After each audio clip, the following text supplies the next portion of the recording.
Today, I'm taking you behind the scenes of my signature chocolate marble cake, and I'll be sharing the baking secrets that makes all the difference. So stay till the end because every step counts. Now let's get baking. The first thing I'm doing is creaming my butter and sugar together.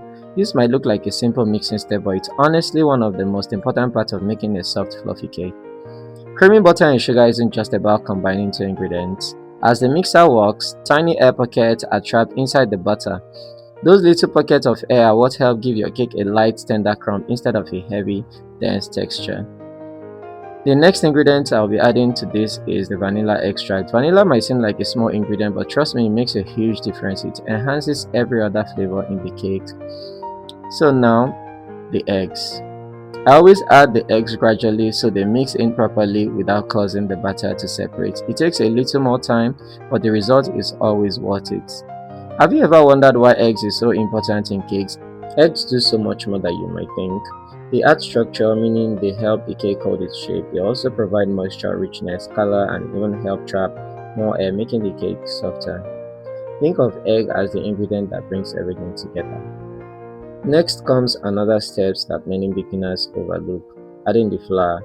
But before the flour goes into the bowl, I always sieve it. If you are someone who skips this step, here's why you should stop doing that. Sieving flour breaks up lumps and makes the flour much lighter before it enters the batter. It also distributes everything more evenly, making mixing easier and reducing the chances of overmixing. And remember, once flour goes into your batter, overmixing develops too much gluten. That can make your cake tough instead of soft. So yes, sieving might take an extra minute, but that 1 minute can make a noticeable difference in your cake texture. Another basic ingredient for this recipe is the liquid milk. I alternated liquid milk while mixing this cake batter. So what I did here is I did a wet, dry, wet method. So after adding the dry ingredients, I added the liquid, I mixed briefly, and also added the liquid until I exhausted the whole flour in the bowl. Instead of dumping the flour at once, I decided to distribute them slowly so that I can have an even and smooth cake batter. And this is the last part of the liquid milk I'm adding here, and I ended up binding the cake batter with the flour. So this means I did a dry, wet, dry method, which means mixing starting with the dry ingredients, alternating with the liquid, which is the wet ingredient, and ending up with the dry ingredients.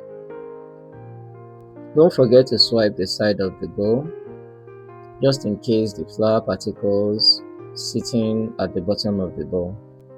Now let's prepare the chocolate batter. In a separate bowl, I added cocoa powder, sugar, water, and vegetable oil.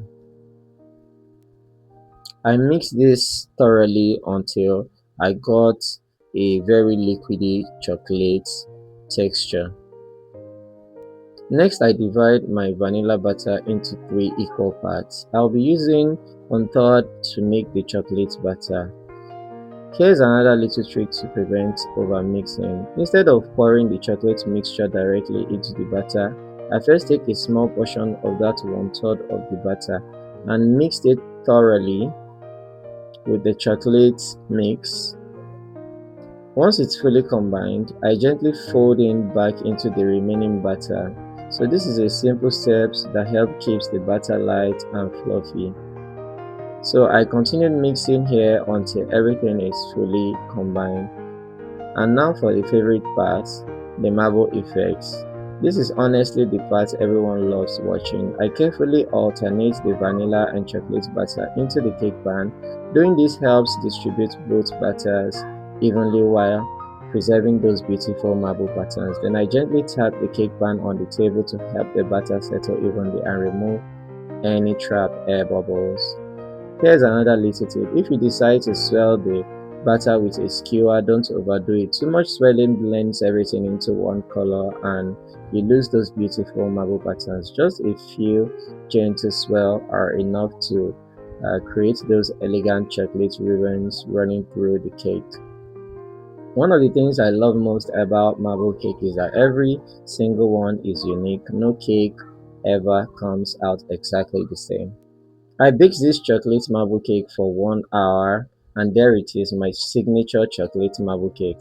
Soft, moist, rich, beautifully marbled, and absolutely delicious.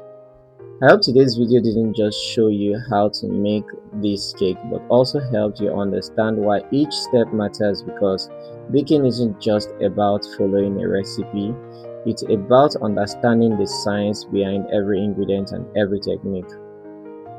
So I sliced through the chocolate marble cake so that you can see what the inside looks like. Once you understand the why, you become a more confident baker. If you learned something new today, don't forget to like this video and also leave me a comment telling me which cake you'd like for me to create next. And don't forget to subscribe to my channel for more recipes, baking tips, and cake decorating content. Thank you so much for watching, and I'll see you in my next one. Bye for now.